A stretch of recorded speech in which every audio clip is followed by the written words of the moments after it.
The cobblestones of Athens gleamed under the setting sun as I walked toward my son's apartment, my worn leather satchel heavy with 20 years of sacrifice.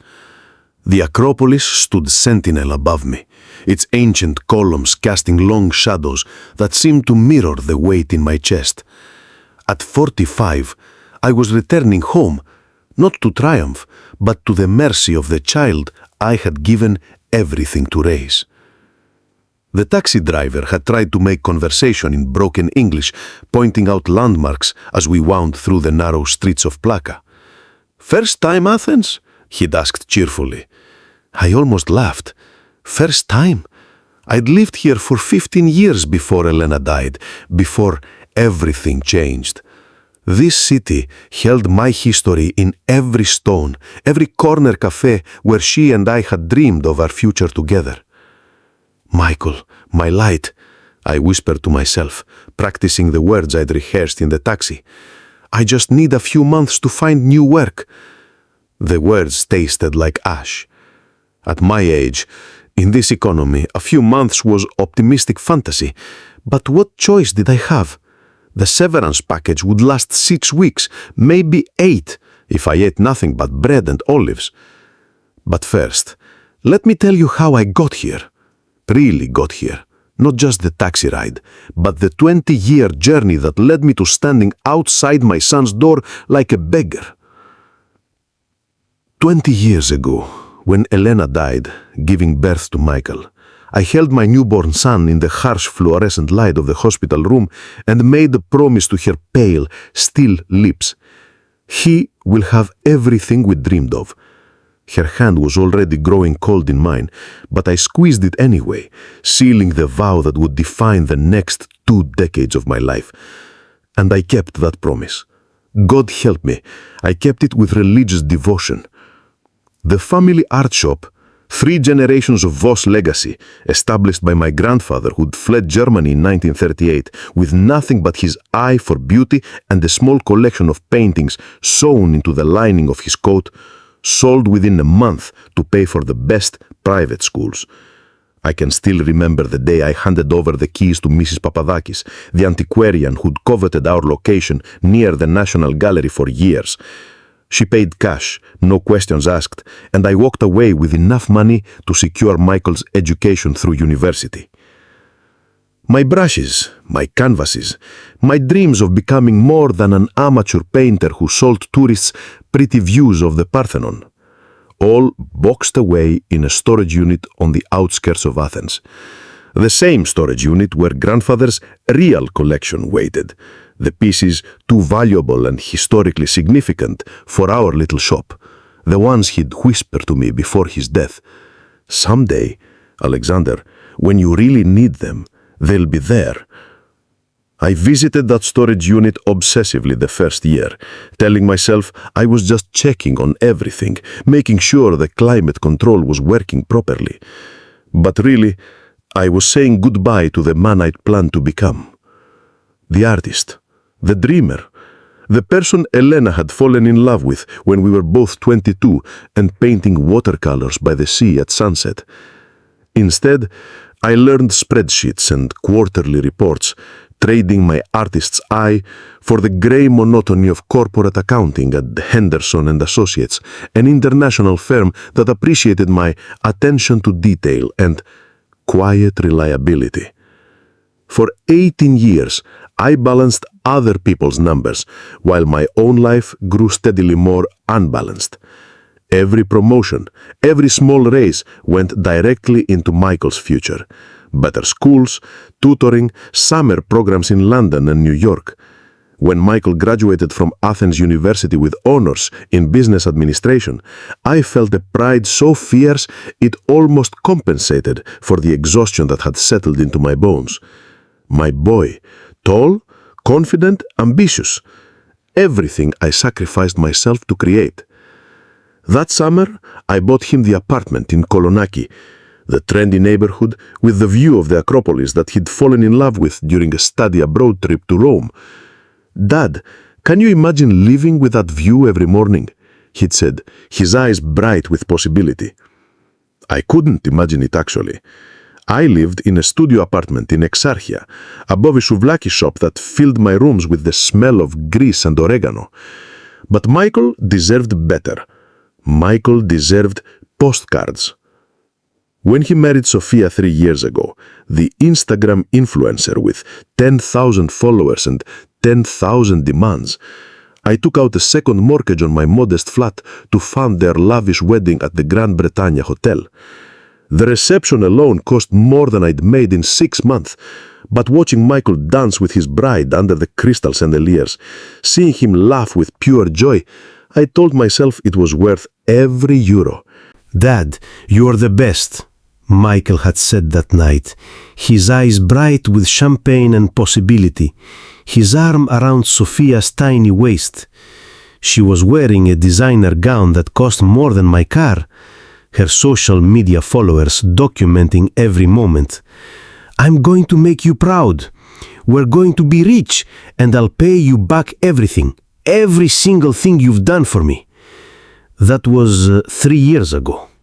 Since then, his tech startup, some app that was supposed to revolutionize how tourists experienced historical sites, had burned through investor money like wildfire, consuming ancient olive groves. The app launched, generated some buzz, then disappeared into the digital graveyard along with 10,000 other brilliant ideas that couldn't find their market. But that was fine, I'd told myself. Failure was part of learning. Michael would bounce back. My corporate job at Henderson and Associates had become his unofficial safety net, and mine had become the shoulders carrying both our weights. Every time Sofia posted about their weekend trips to Mykonos, or their new furniture, or their nights out at Athens' most expensive restaurants, I worked an extra hour, took on additional clients, said yes when they asked me to handle the Peterson audit that no one else wanted. Until last Tuesday, when they called me into the glass-walled conference room that smelled like fear and industrial coffee. Mrs. Henderson herself delivered the news, her voice professionally sympathetic, but her eyes already moving past me to more important matters. "Budget cuts, Alexander. Nothing personal. The international division is consolidating, and unfortunately, your position has been eliminated. We're offering 6 weeks severance, which is quite generous considering the circumstances." Nothing personal. 20 years of 60-hour weeks, of perfect attendance, of handling their most difficult clients with patience and expertise, and it was nothing personal. "You understand," she continued, already shuffling papers that would erase me from the company's future. "This is simply a business decision. We have to remain competitive in the global marketplace." I nodded and smiled and shook hands and cleaned out my desk while my colleagues avoided eye contact. 20 years of my life fit into a cardboard box that I carried to my ancient Honda Civic like a pallbearer carrying a coffin. So, here I stood, outside my son's building in the golden hour light, watching Athens transform into something magical as it did every evening. The Acropolis glowed honey-colored against the darkening sky, and tourists with cameras gathered in Philopapos Hill to capture the perfect sunset shot. Street musicians played bouzouki on the corners, and the evening air carried the scent of jasmine and grilled fish from the tavernas below. This was the Athens I painted as a young man, the city that had inspired me to dream of galleries and exhibitions and critics who might someday write about the emerging talent of Alexander Voss. Now I was 45, unemployed, and about to beg my son for a place to sleep. I climbed the marble stairs to the 4th floor, my footsteps echoing in the elegant building that my sacrifice had helped purchase. Outside Michael's door, I could hear laughter, Sofia's distinctive giggle mixed with Michael's deeper chuckle. They were watching something on television, some American comedy show that Sofia loved to quote in her Instagram stories. I raised my hand to knock, then hesitated. Through the frosted glass, I could see their shadows moving around their beautiful apartment. The apartment I bought them, furnished with money I borrowed against my future. They looked happy, carefree, young. For a moment, I considered turning around, walking back down those marble stairs, finding a cheap hotel, figuring out some other solution that wouldn't burden them with my failure. But I had nowhere else to go. No savings account, no other family, no friends who wouldn't be embarrassed by my situation. Just my son, the boy I raised, the man I created through 2 decades of unwavering devotion. I knocked. The laughter stopped. Footsteps approached the door. I never expected coming home would be the day I lost everything. Dad, what are you doing here? Michael opened the door wearing designer jeans and a silk shirt that probably cost more than my monthly rent. Behind him, I could see their apartment, my gift to them, bathed in the warm light of expensive lamps. Sophia was curled on their white leather sofa, her perfectly manicured feet tucked under her, scrolling through her phone with the focused intensity of someone managing her personal brand. Michael, I tried to smile, but my face felt stiff. I need to talk to you.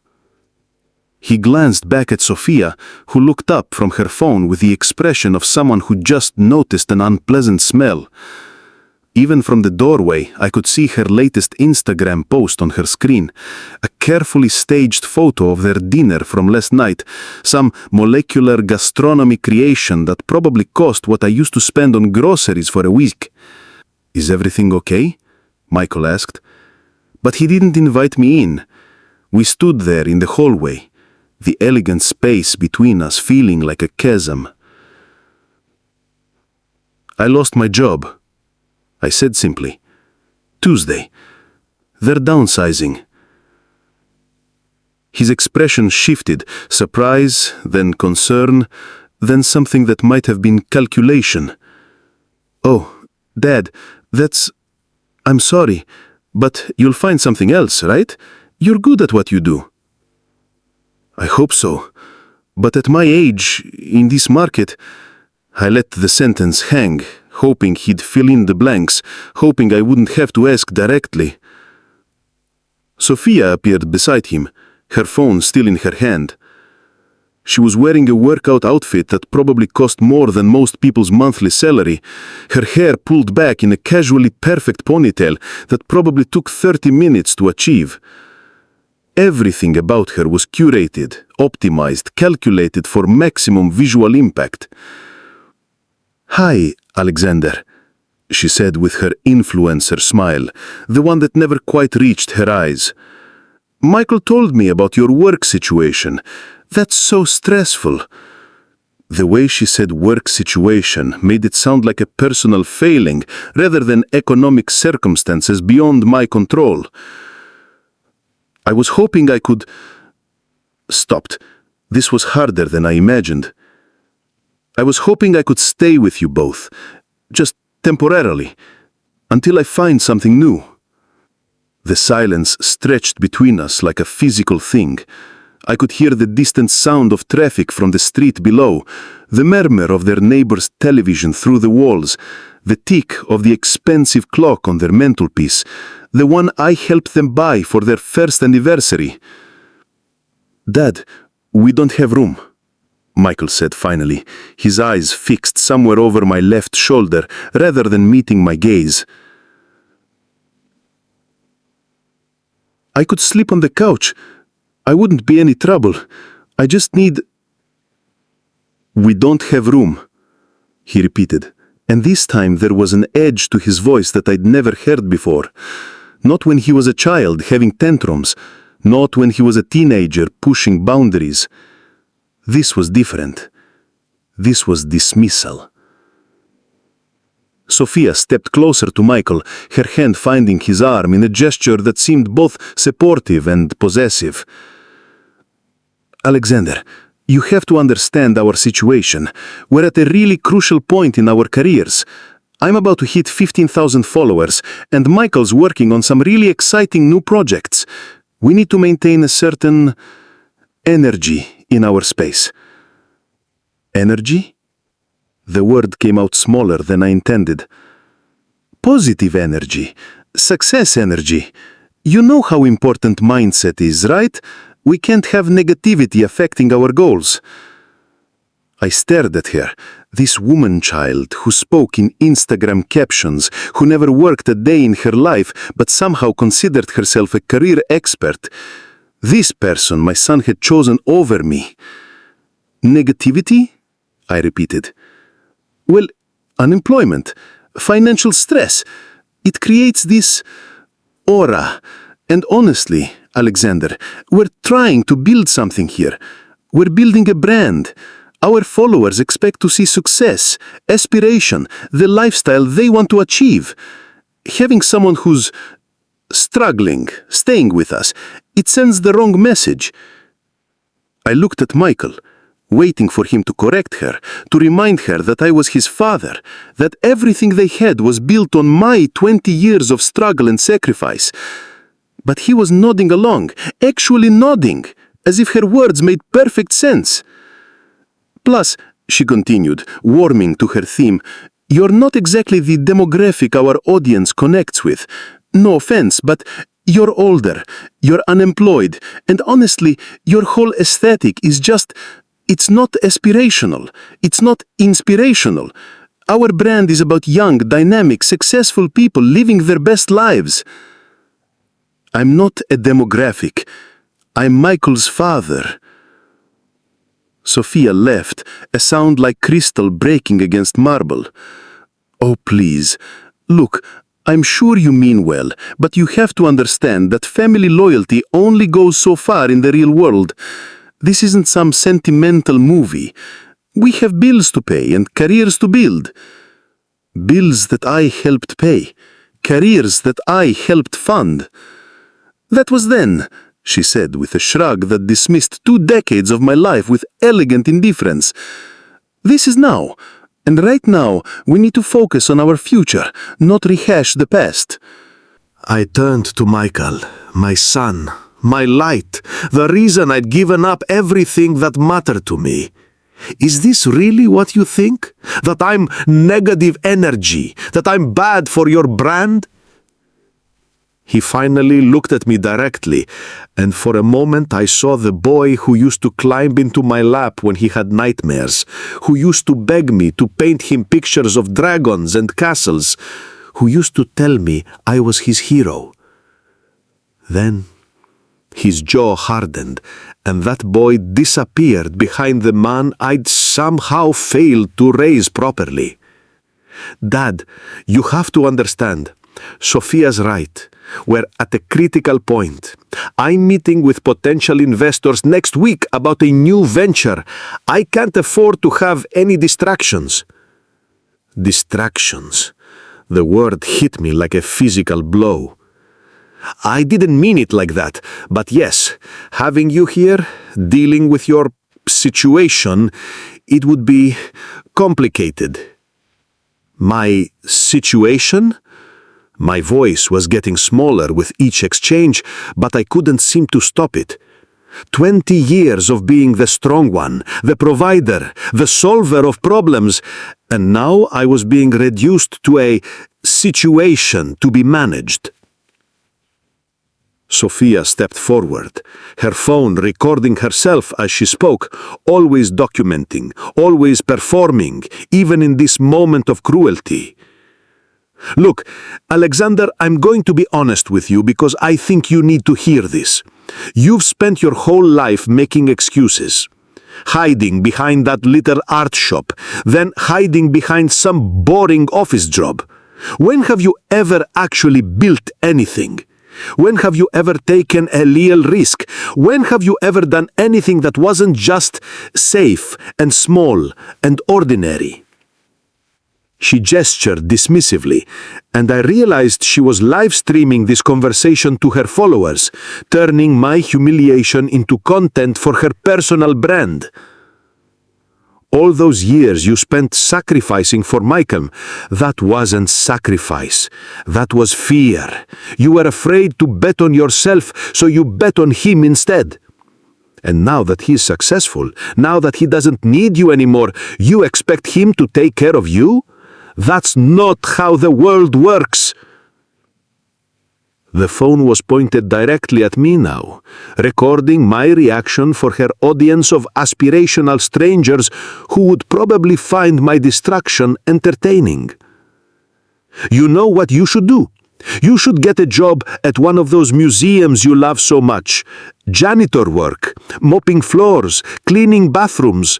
It's honest work, and honestly, it suits someone like you, someone who's never had any real ambition. Something cracked inside my chest. Not broke, cracked. Like the painting I'd hidden in storage 20 years ago, the one I'd titled The Fissure after Elena died. A single line down the center of what had once been whole, but instead of destroying the image, the crack had somehow made it more beautiful, more honest, more real. I thought about that painting now, about all the paintings gathering dust in the storage unit across town, about the Picasso sketch grandfather had acquired from a desperate collector in 1962, about the small Matisse he'd traded for when its owner needed money for passage to America, about the contemporary works by artists who are now dead, their pieces worth fortunes to collectors who understood their significance. $8 million worth of art, gathered over decades by a man who understood that true value wasn't always apparent to the casual observer. Hidden away while I'd convinced myself that being a good father meant erasing myself completely, that love was measured only in sacrifice and self-denial. Michael, I said, turning to my son and ignoring Sophia's phone entirely. Tell me you don't agree with this. Tell me that the man who raised you, who gave up everything for you, means more than your image on social media. He looked uncomfortable now, glancing between me and Sophia, caught between whatever vestige of love he might still feel and the life he'd built with this woman who turned everything, even family destruction, into performance art. Michael, you have to understand, we're building something here. Sophia and I, we represent success, youth, the future. We have followers who look up to us, who depend on us to show them what's possible. Having you around, he trailed off, but the implication was clear. I represent failure. I didn't say that. You didn't have to. Sophia lowered her phone, apparently satisfied with whatever content she'd captured. Look, this has been very touching and all, but we have dinner reservations at Funky Gourmet in 20 minutes. You understand how hard it is to get a table there, right? We can't be late. She turned to Michael. Babe, you should get changed, and maybe shower. This whole conversation has been kind of intense, and you know how sensitive I am to negative energy. Michael nodded obediently, and I realized in trying so hard to give him everything, I'd somehow raised a son who could be manipulated by a woman who spoke in hashtags and measured human worth in follower counts. You're right, I said quietly, and they both looked surprised. I am done being the kind of father you can use. I stood up straighter, feeling something shift inside my chest, the crack widening but letting in light. I'll be out of your way within the hour. In fact, I'll be out of your way permanently. Dad, wait, Michael started, and for a moment he sounded like my son again, but I was already turning toward the elevator. Don't worry, Michael. You won't have to be embarrassed by your situation of a father anymore. Your brand is safe.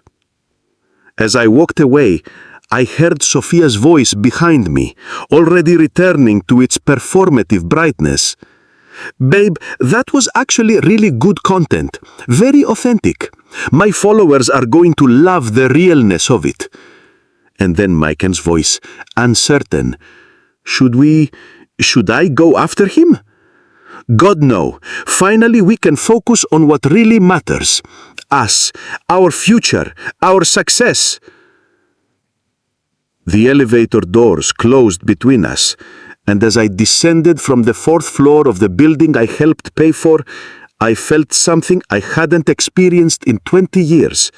The terrible, exhilarating freedom of having nothing left to lose. They had no idea that I was walking away with the key to a fortune they couldn't imagine. They had no idea that their cruelty had just set me free from the prison of their expectations. And they had no idea that the failure they had just dismissed was about to teach them the difference between being rich and being wealthy, between having followers and having worth, between building a brand and building a life. 3 weeks later, I stood in the Pandora Gallery's auction house on Vasilissis Sofias Avenue, watching Sofia's face drain of color as she recognized me across the room. The irony was so perfect it felt like divine comedy. She'd gotten this job through what she called her connections and social media expertise, convinced that her 15,000 Instagram followers qualified her to work in the rarefied world of high-end art sales. I'd spent those 3 weeks very wisely. Clara Martinez, my old friend from art school, who'd gone on to become Athens' most respected art authentication lawyer, had helped me navigate the complex legal maze of grandfather's inheritance. We'd spent countless hours in her office overlooking Syntagma Square, poring over documents that hadn't seen daylight in decades. "Alexander," she'd said on that first day, her dark eyes wide with disbelief as she examined the authentication papers.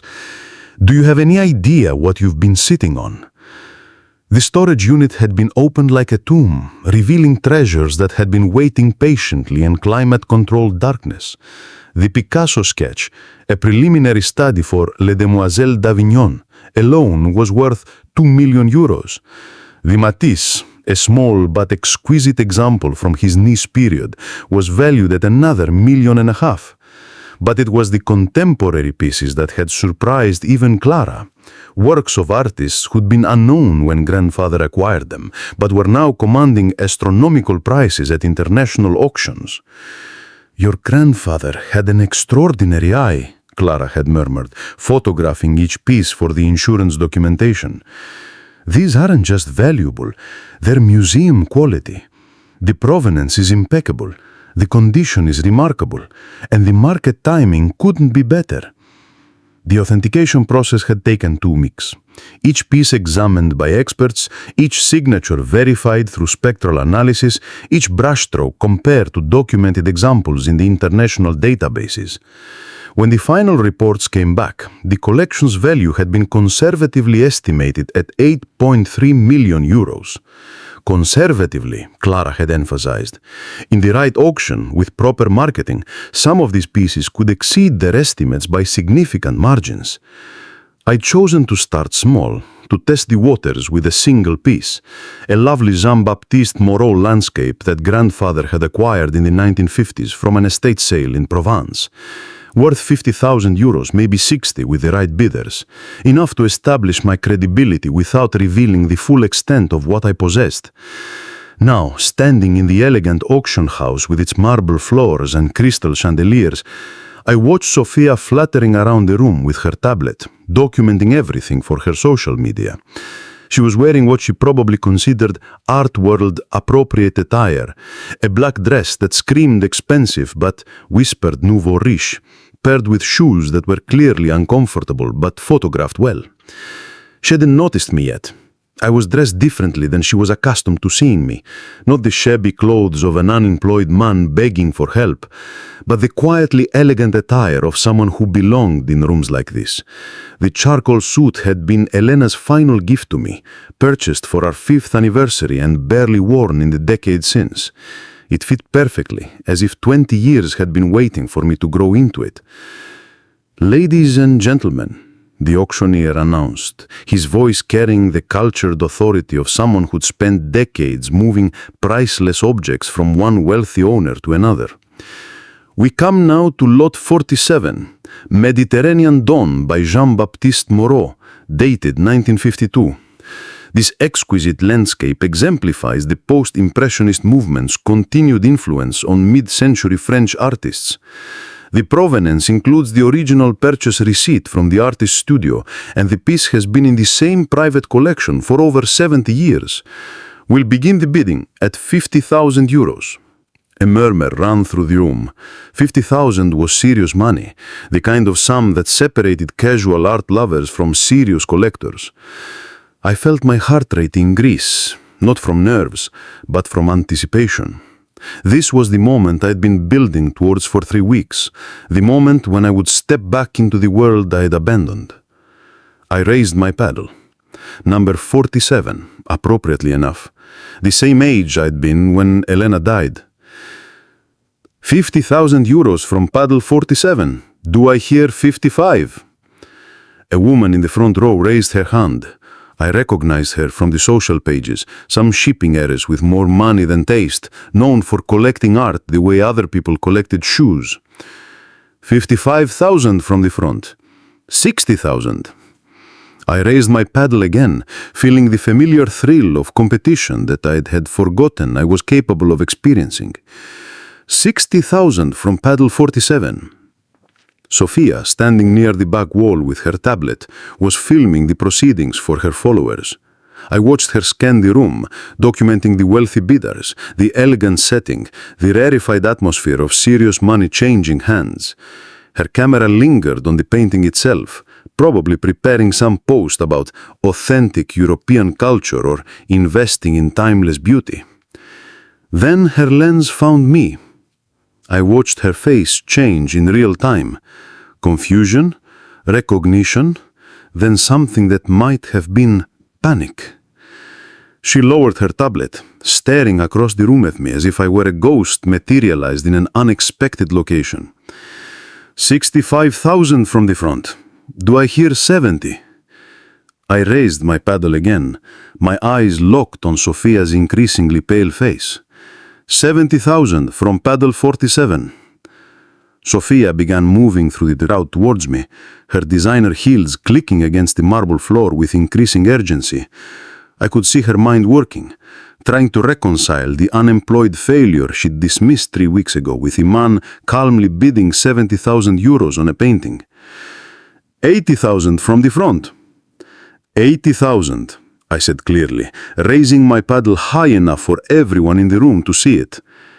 Sir, Sophia had reached my location, her influencer smile strained to the breaking point. She was speaking quietly, trying not to disturb the auction, but her voice carried the edge of desperation. Careful, Sophia, I said quietly, my voice carrying just far enough for the people nearby to hear me. You are about to make a very public mistake. But she was already speaking louder, her panic overriding whatever social awareness she usually possessed. Her voice carried across the elegant room, causing heads to turn and conversations to stop. This man is bidding fraudulently. He's unemployed, he has no assets, and I have reason to believe he's planning to default on payment. He was begging my boyfriend for money just 3 weeks ago. The auction house fell silent.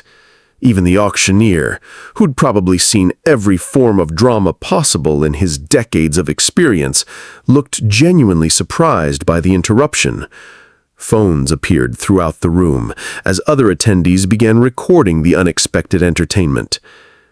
Clara appeared at my elbow, as if she'd materialized from thin air, her briefcase in hand and her expression professionally deadly. She was wearing her courtroom attire, the navy suit and pearl earrings that had intimidated opposing lawyers for the past 15 years. Miss Voss, she said formally, her voice carrying the authority of someone accustomed to being taken seriously in rooms full of powerful people. I'm Clara Martinez, representing Mr. Alexander Voss. Are you publicly accusing my client of fraud? Sophia's face went through a spectacular range of colors, from pale to flushed to pale again. I know he doesn't have the money. He was literally homeless 3 weeks ago. Homeless? Clara's eyebrows rose with theatrical surprise. How interesting. Then you'll be particularly interested to see this. She opened her briefcase with the practiced efficiency of someone who'd done this dance many times before. The folder she withdrew was thick with documentation, each page bearing official seals and authentication stamps. Authenticated ownership papers for the Voss family art collection, compiled by the International Art Authentication Board and verified by Lloyd's of London. Current assessed value 8.3 million euros. She paused to let that number sink in before continuing. Insurance certificates through Christie's Fine Arts Insurance covering the full appraised value. Bank statements from Alpha Bank showing liquid assets of 1.2 million euros as of yesterday's close of business. She spread the documents across the small table beside us, each page visible to the growing crowd of onlookers. Certificate of deposit for 500,000 euros. Investment portfolio statements showing additional holdings of approximately 3 million euros in blue-chip equities and government bonds. The room was completely silent now. Even the auctioneer seemed transfixed by the drama unfolding before him. Would you like to retract your public accusation of fraud, Miss Voss, or shall we discuss the legal implications of defamation under Greek civil law?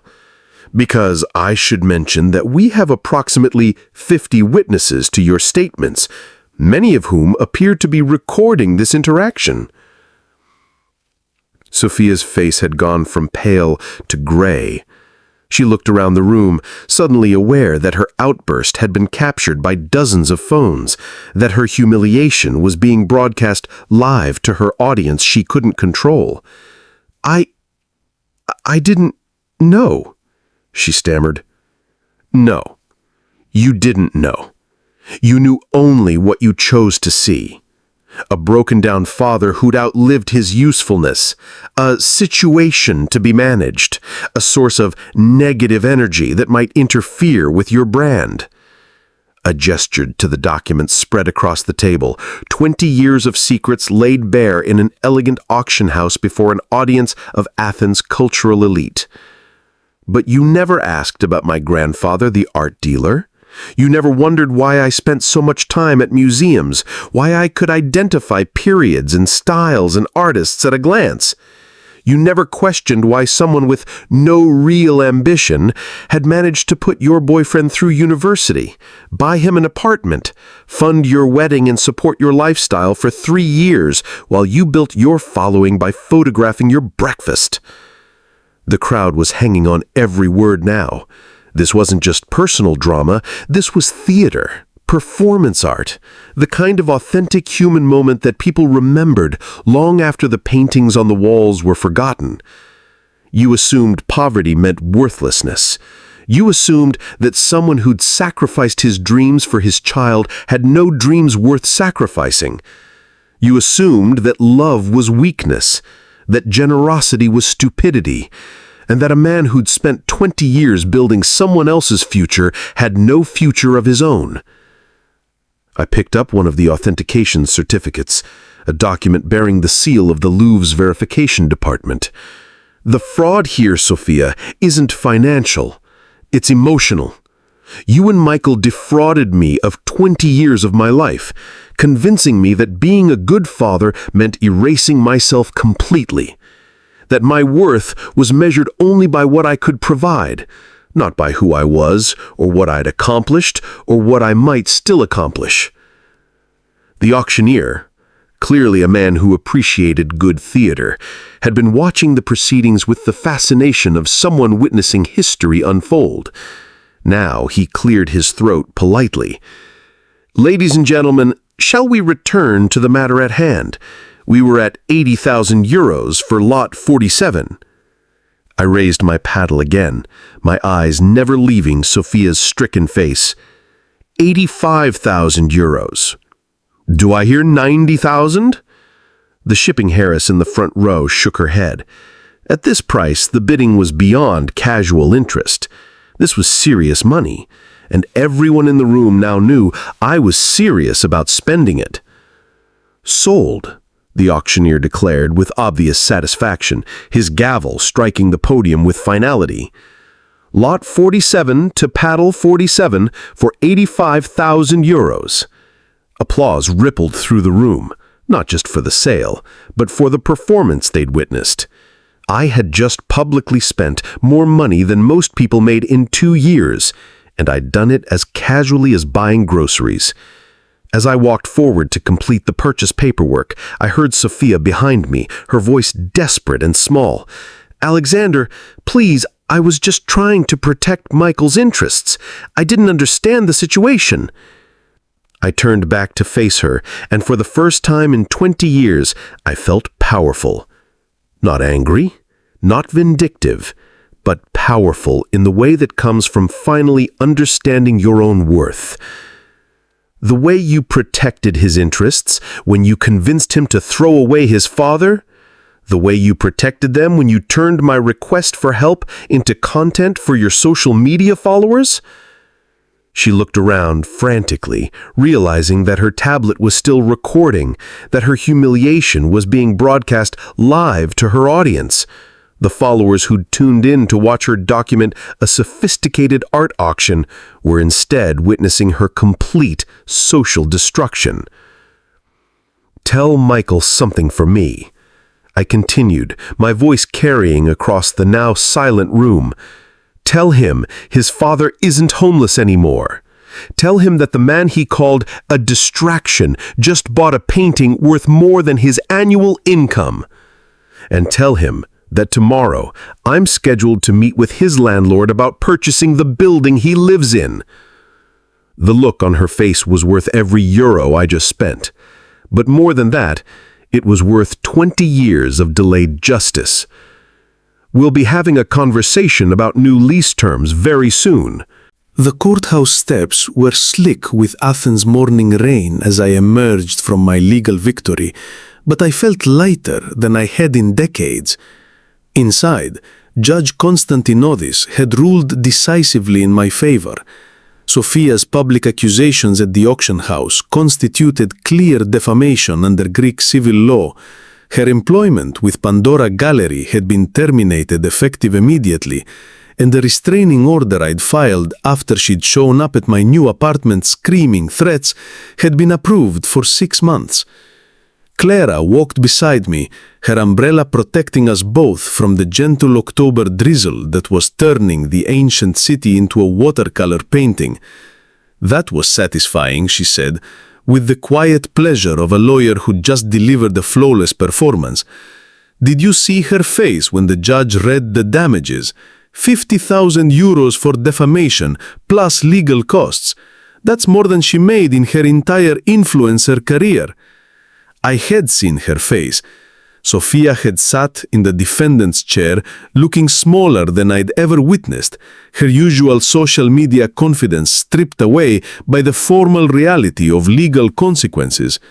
Her lawyer, clearly appointed rather than chosen, had tried to argue that her statements were protected opinion rather than defamatory fact. But Clara had systematically demolished that defense with audio recordings, witness testimony, and documentation that painted a picture of calculated cruelty rather than misguided concern. The best part, Clara continued as we descended towards Syntagma Square, was when she tried to claim she was protecting the auction house for fraud. The judge actually laughed in open court when I presented your bank statements. But my real victory had come 2 days earlier in a conversation that had been 20 years in the making. Michael had finally called, his voice small and desperate through the phone, stripped of the confident bravado I'd grown accustomed to during his marriage to Sophia. The number had shown as blocked, but I'd recognized his voice immediately. thinner now, uncertain in a way that reminded me of the boy he'd been before the world taught him that cruelty could be dressed up as pragmatism. "Dad, please don't hang up." I'd been sitting on the balcony of my new apartment, a spacious two-bedroom overlooking the Saronic Gulf that I'd purchased with cash the week after the auction. The morning light was filtering through the olive trees in my small garden, and I'd been preparing to paint, something I did every morning now, religiously, like a form of meditation or prayer. "I'm listening," I'd said simply. Sophia left me. The words came out in a rush, as if he'd been holding them back for days. She took half our stuff and moved in with some photographer she met at a gallery opening. She says I'm not ambitious enough for her brand, that I was holding her back from her full potential. I waited, saying nothing. 20 years of being his emotional safety net had taught me to fill silences with comfort and solutions, but those days were over. If he wanted absolution, he would have to work for it. "Where are you calling from?" I'd asked. "The apartment, but Alexandros, we got an eviction notice. Apparently the building was sold, and the new owner wants all the current tenants out within 30 days, some kind of renovation project." The silence stretched between us like a chasm.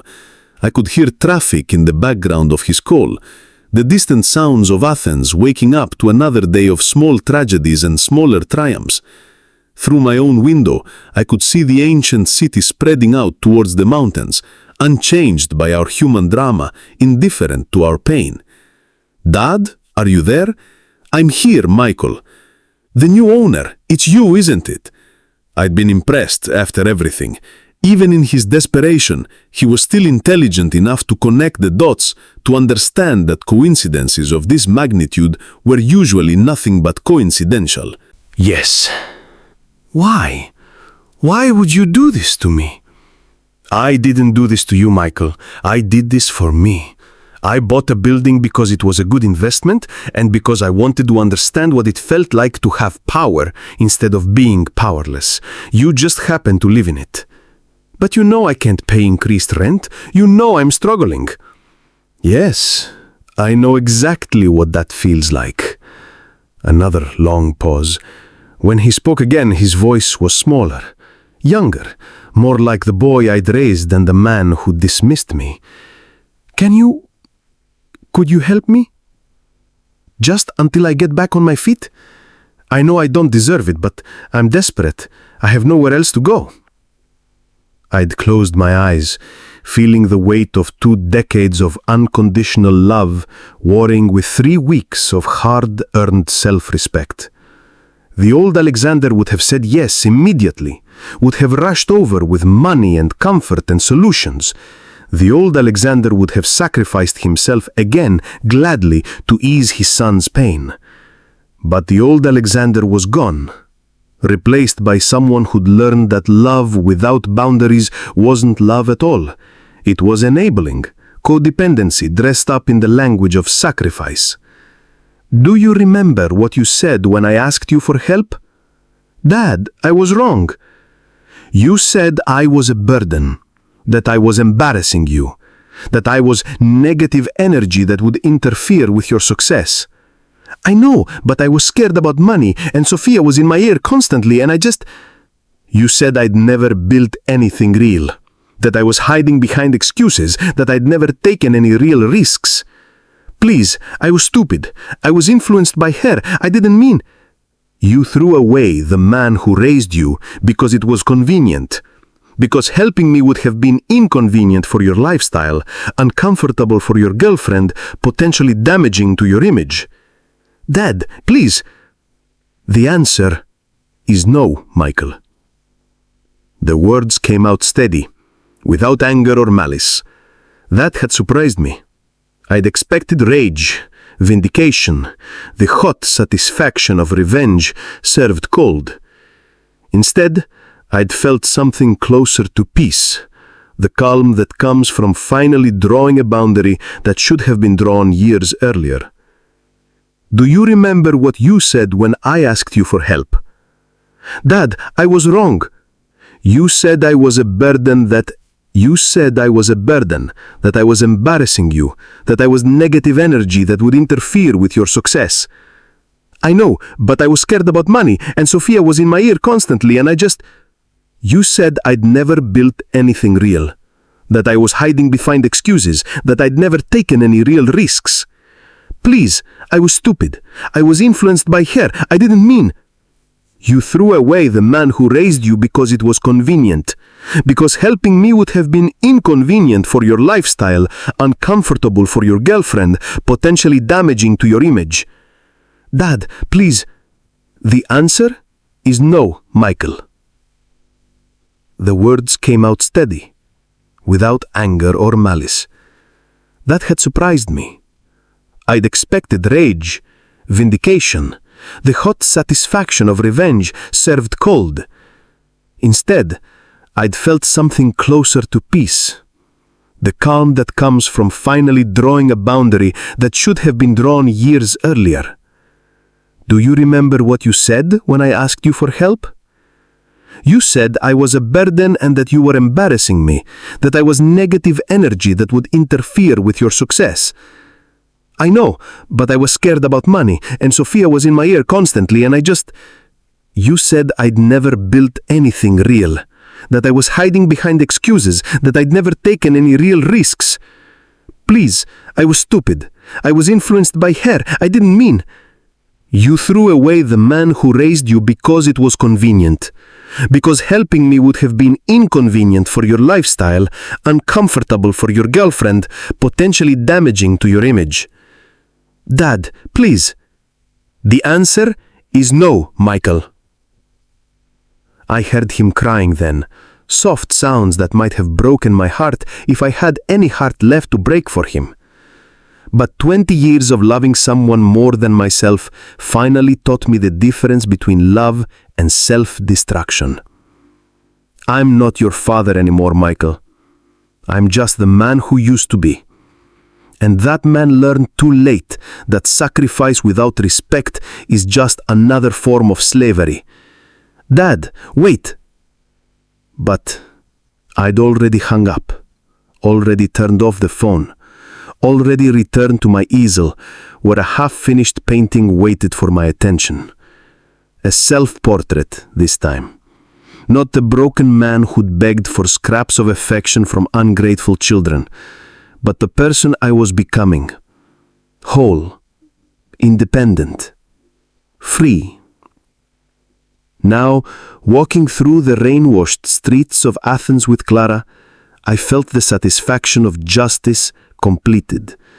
The legal victory was just paperwork after all. The real victory was personal. I'd learned to value myself the way I once valued others, to protect my own heart with the same fierce devotion I'd once reserved for protecting Michael's future. So, what's next, Clara? More auctions? Maybe it's time to think about a proper exhibition of your grandfather's collection. Maybe. But my mind was already elsewhere.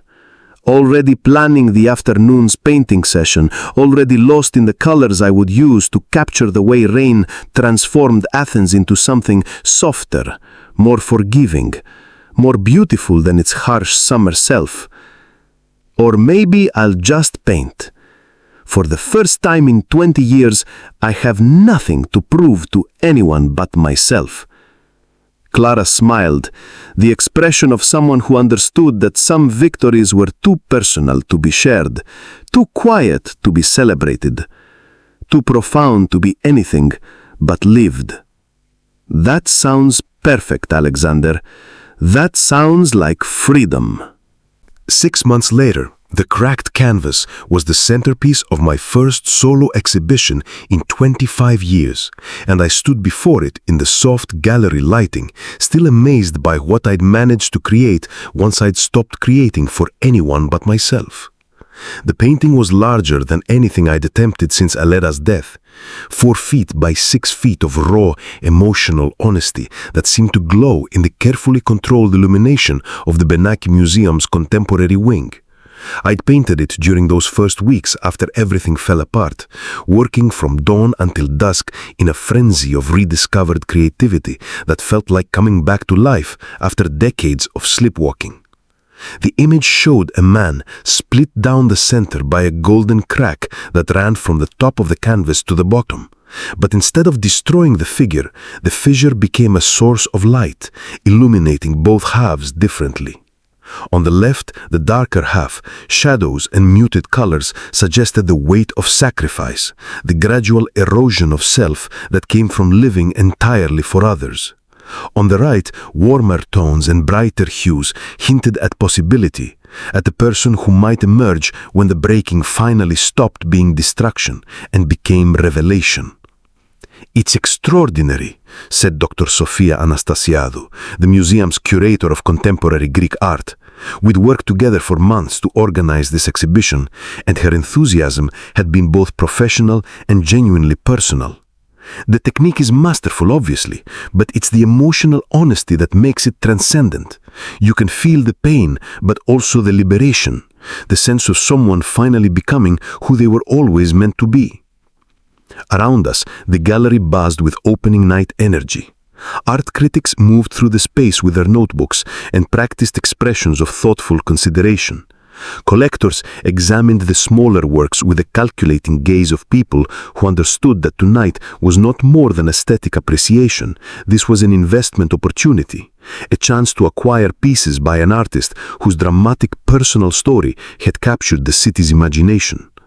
The local press had been fascinated by what they dubbed the Athens art revival, the story of a man who'd sacrificed his artistic dreams for 20 years only to emerge, phoenix-like, with a collection worth millions and a newfound creative voice that spoke to something universal about loss, betrayal, and redemption.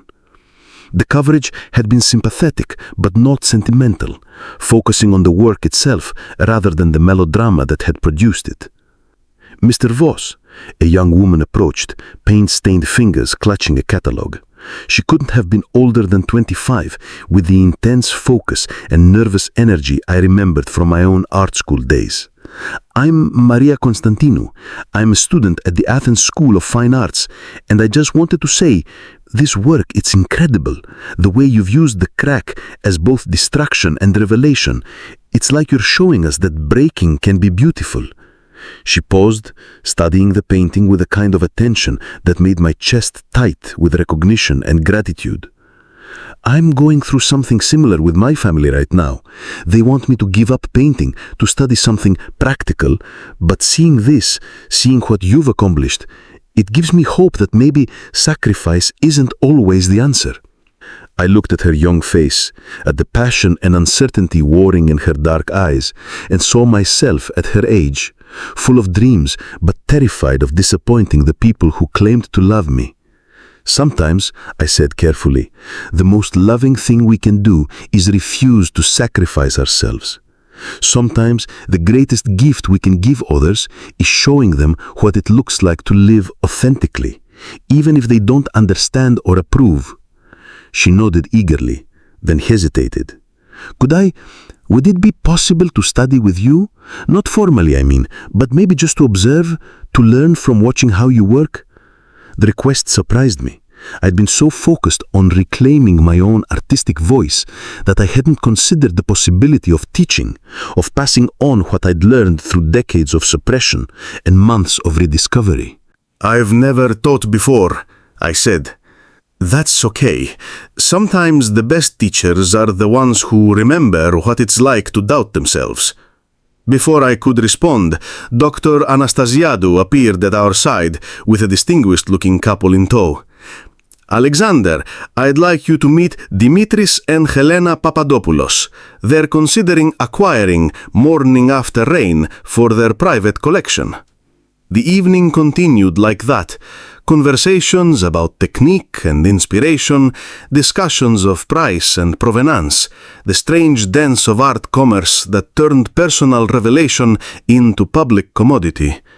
But I found myself thinking about Maria, about her pain-stained fingers and hungry eyes, about the question she'd asked and the answer I hadn't quite given.